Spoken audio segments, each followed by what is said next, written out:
Naninindigan, nanindigan, Roel Salam. Nanindigan, Noel Soto. Lumaban kay Duterte sa War on Drugs. 40 taong lumaban sa mga political dynasties. Lumaban para kay Loyloy, para kay Toro, para kay Magojas. Patuloy na lalaman sa Administrasyon Marcos hanggang hindi nito masusumpuan ang katinuan. Maraming salamat po. At si Senator Bato ay pumasok kanina.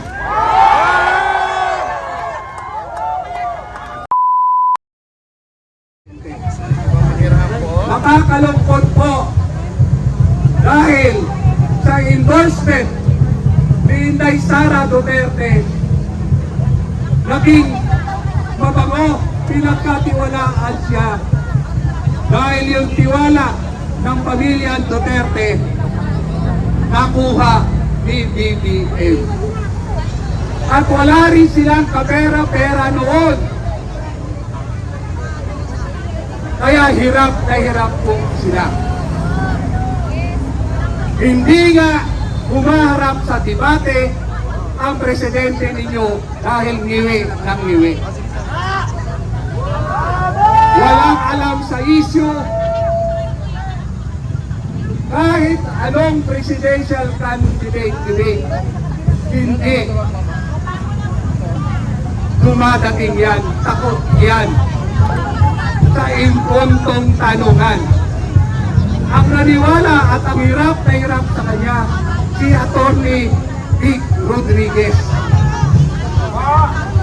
Si Atty. Vic Rodriguez ang nagpapaliwanag at bumaharap sa lahat ng media. Dahil ang presidente nyo ngiwi ng ngiwi, halatang lutang at wala sa tamang mental niya. At dito ho, nung naaprubahan ang budget ni VP Sara bilang Secretary ng Education, nagkarga sila Saldico. Si Saldico ho pala, siya yung pinakamalaking pinulong ginastos panahon ng eleksyon.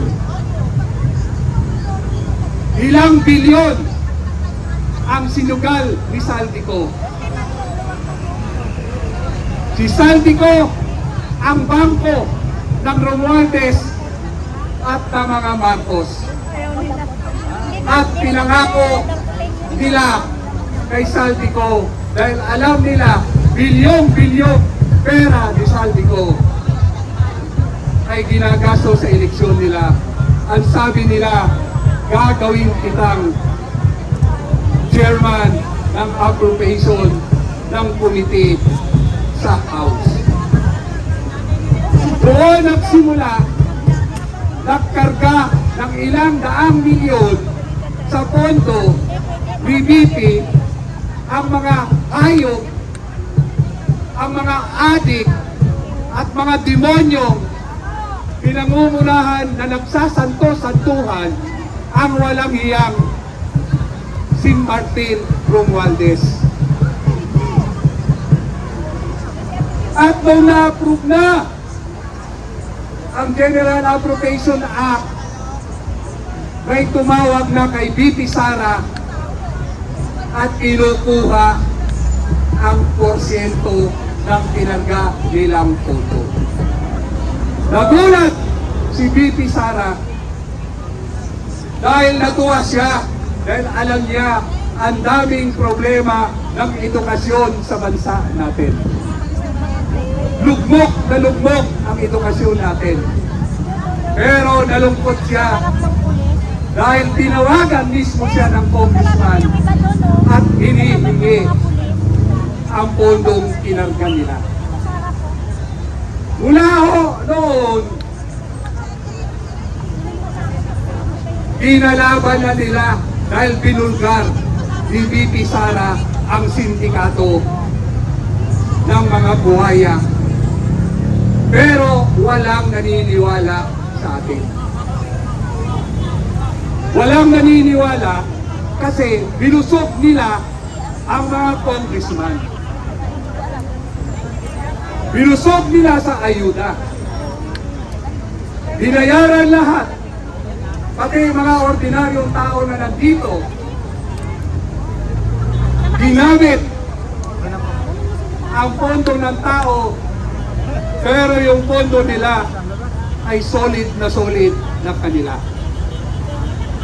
Gusto nyo ba makita yung mga membro ng Quadcom, yung mga putak ng putak ngayon?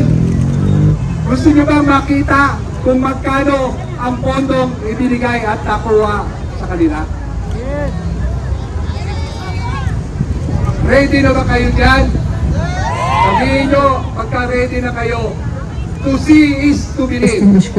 Mr. Speaker, may I respond?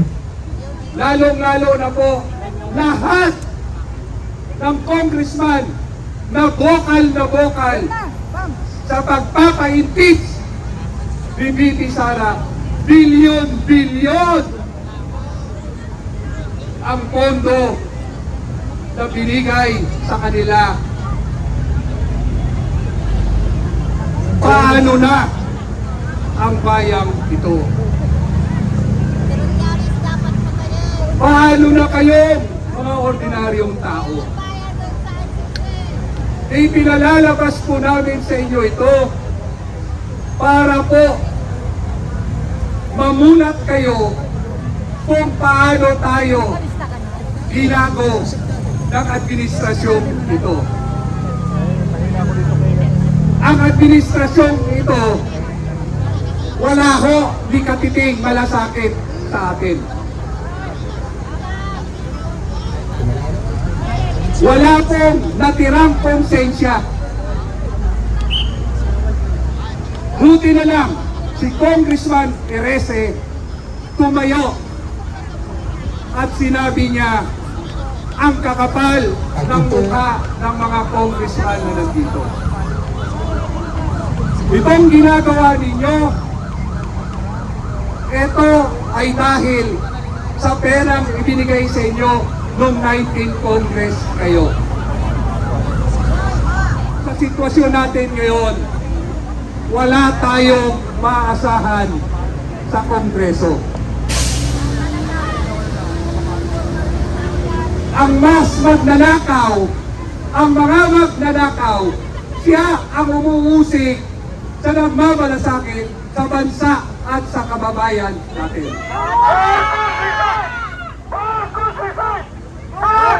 Kapanatili Kayong mga stream media, sa kapangyarihan. Nag-iintay hinay-light nyo ba yan? Hindi nyo hinay-light yan.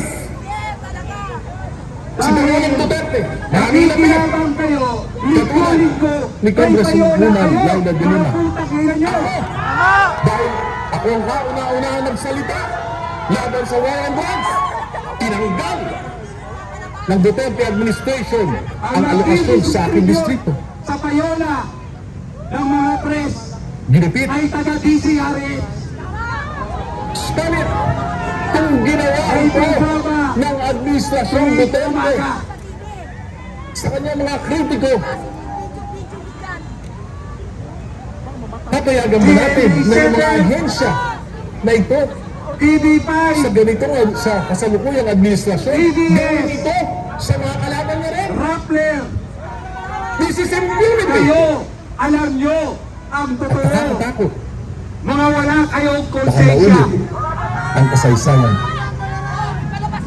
The Committee on Justice for the first time in the history of Congress did not allow a member Ang lahat to pose questions to witnesses or resource persons. sa pagnanakaw sa Hindi ako kabayan nagkaroon ng at sa pagkakataon.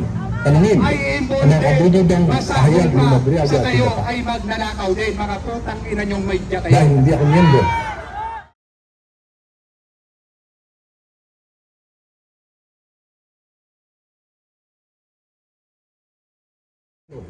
ang nakikipagsabwatan. Ako si Egairisa ng Caloocan, naninindigan, nanindigan, Salam, nanindigan, mga sato, lumaban kay Duterte sa war on drugs, 4 na taong lumaban sa mga political dynasty. Francis, lumaban para kay Loyloy, para kay Tory, para kay Magojas, patuloy na lalaman sa Administrasyon Marcos hanggang hindi nito masusumpuan ang katinoan. Maraming salamat po. At si Senator Bato ay pumasok kanina. Putang ina mo, DILG ka.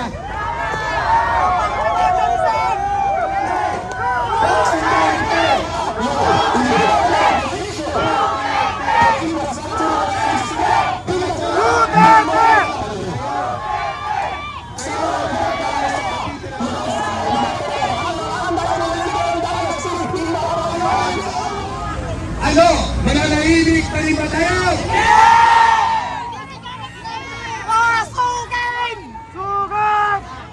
Papayagan pa rin naman tayo, papayagan pa rin ba natin?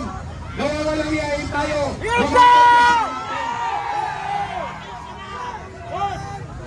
Tapos na sa Senate, sa Congressman! Sana, Congressman Tulfo, marinig mo, mapanood po ako, Congressman Tulfo. Tinulungan kita, naniwala ako sa dignidad mo, Congressman Ralph Tulfo. Pero, ni Simpong Pusing, wala akong hinihingi sa iyo. Umaasa ako na ikaw ay bata, may paninindigan, malinis. Sana pakinggan mo ang mga constituent mo na nandito. Hospital. Mas lalo na din nakakasya ang pambili ng gamot. Talagang pumaha sa impeachment ni BP Sara. Panoorin po natin. Ubus agad. This is 10,000 pesos. Kung kumikita ka nito buwanan, mabubuhay ka. Pero survival mode. Renta, groceries, kuryente, tubig, pamasahe, kakayanin kung titipilin ng gusto. Pero bawal magkaroon ng emergency. Bawal maaksidente o magkasakit. Bawal mabahaan o mabutas ang bubong. Kahit bigla ang project o gastos sa school, bawal. Walang seguridad dahil konting dagdag gastos lang, simot. Walang savings. Mag-iusap Kaya po, panoorin biglang mo. nawala ng trabaho. Back to zero. Tumuro mo yung iba dito para makita This po. is 100,000 pesos. Kung bigla kang magkaroon nito, makapagbibigay ng konting ginhawa o seguridad. Pwede na sa tuition, ilang buwan na groceries, pwede itabi para may konting ipon. Pero isang hospitalization lang, ilang araw sa ospital, tests, gamot, pamasahe, kayang ubusin ito na parang wala lang. Hindi lang ubos, minsan mababaong ka pa sa utang. This is 1 million pesos. Life-changing para sa ordinaryong Pilipino. Pwede kang magnegosyo, magpaaral, pwedeng magsimula ulit. Pero isang maling desisyon lang, sunod-sunod na problema, maling investment o naluging negosyo, unti-unti, nawawala rin. Kung may tatlo kang anak sa kolehiyo, isang taon, ubus agad yan. Now this is 1 billion pesos.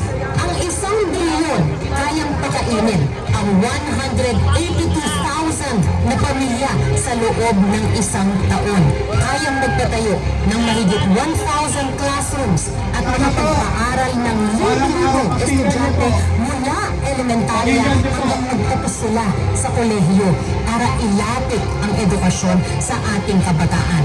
Kayang nagbigay ng libreng gamutan sa daan-libong pasyente, mga buhay na maaaring maisalba. Kaya nitong pag-aanin ang buhay ng maraming Pilipino.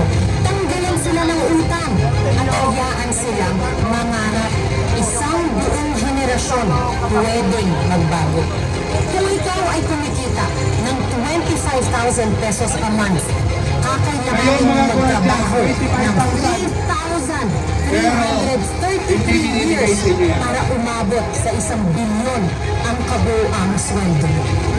Ngayon alam niyo na kung gaano kalaki ang 1 bilyong piso ipapakita ko naman sa inyo kung gaano karami nito ang ipinagkait sa atin at hinakot ng Kongreso sa loob lang ng 3 taon sa ilalim ng buwakaw na ginawa nilang Panginoon at sinamba nilang parang santo. When I'm done with this episode, kayong lahat na mga hipokrito dyan sa Kongreso, mga walang bayag, palaga ng mali at tumulong pagtakpan ang mga kalokohan dyan dahil nakinabang kayo. Kayong lahat ng mga tunay na traidor sa Pilipino na nagbigay ng boses sa tuwag humarap sa mga taong ginawa niya ng kamalian. All of you will owe all of us, the Filipino people, an apology because I'm coming for your God. It's time to pick apart and take down the dirty house he built on insatiable greed for money and power. Mabuhay ang Kongreso ng Bayan, mabuhay ang Pilipinas. Ferdinand Martin Romualdez, welcome to the show. Well. Uminom muna kayo dahil papunta na tayo sa nakakaiyak at nakakagalit na part. Inom kayo.